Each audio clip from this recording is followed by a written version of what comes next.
Welcome back, everyone. Today, we're taking a strictly engineer's perspective on a massive topic, producing perfect, high-volume polypropylene parts. Okay, let's dive into this because mastering PP, it's not just about melting plastic into a cavity. It is an intricate, highly calculated dance of thermal physics, fluid dynamics, and precise parameter control. Here's our roadmap for this explainer. We're going to deconstruct the entire PP process from material science to physical troubleshooting.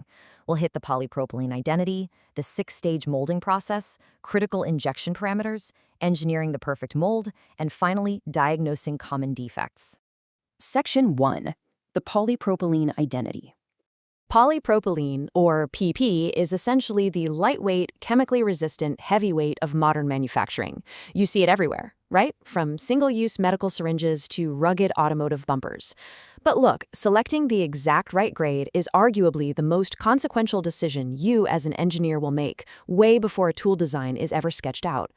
On one hand, we've got homopolymer PP. This is your stiffest option. It boasts high rigidity and great creep resistance, perfect for heavy-duty industrial parts and piping. But on the other side, we have impact copolymer PP. By incorporating a dispersed rubber phase, it trades just a tiny bit of stiffness for some absolutely incredible sub-zero toughness. That makes it the absolute go-to for automotive components that literally have to take a hit in the freezing cold. And this brilliantly illustrates exactly why engineers so often specify PP over a traditional material like ABS. Just look at the chemical resistance. PP absolutely dominates here. It easily withstands dilute acids, alkalis, and alcohols that would completely degrade other polymers. Plus, it wins out on relative material cost and density, which translates to lighter, much more economical parts.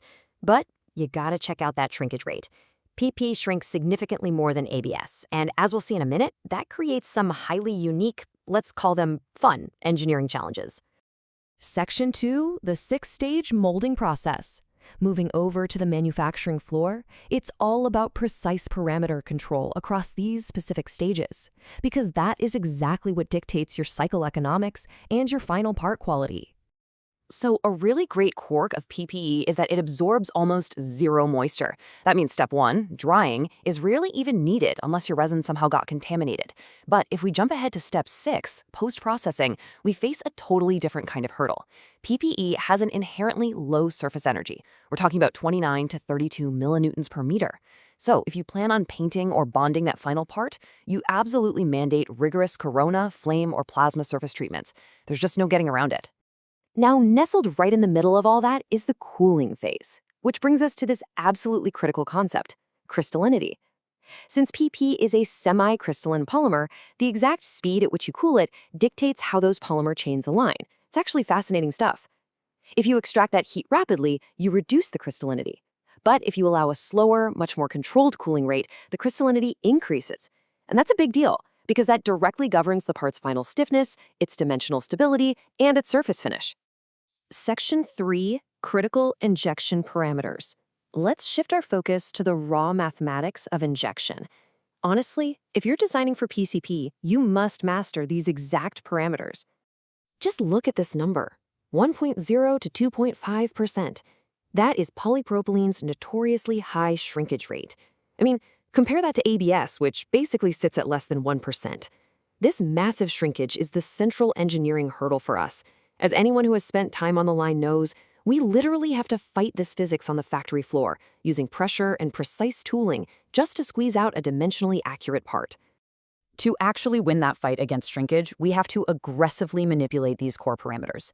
Melt temperatures typically range from 220 to 280 degrees Celsius, but your real secret weapon here is holding pressure, which you usually want to set somewhere between 40 to 70% of your total injection pressure.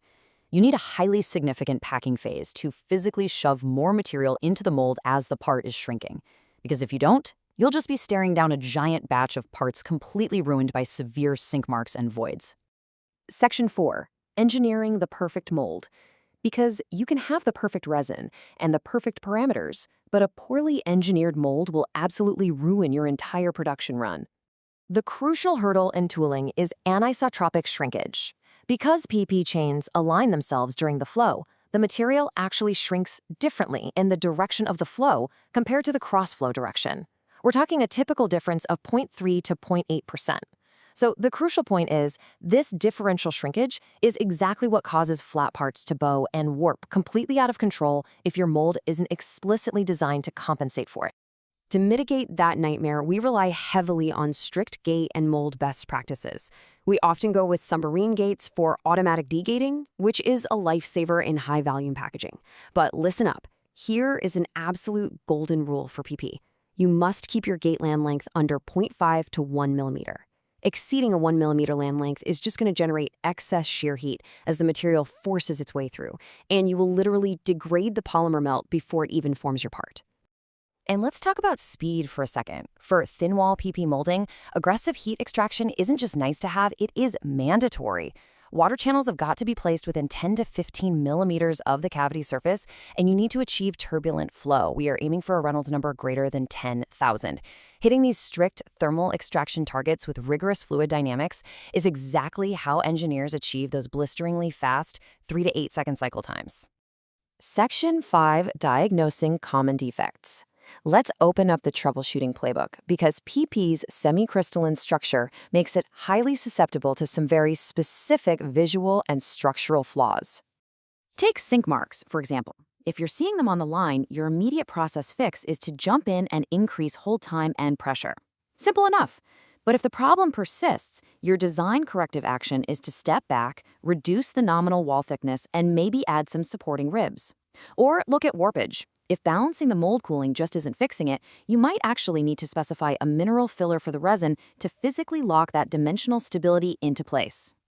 Now, before you even think about pushing any design to high volume, partner selection and prototyping are vital.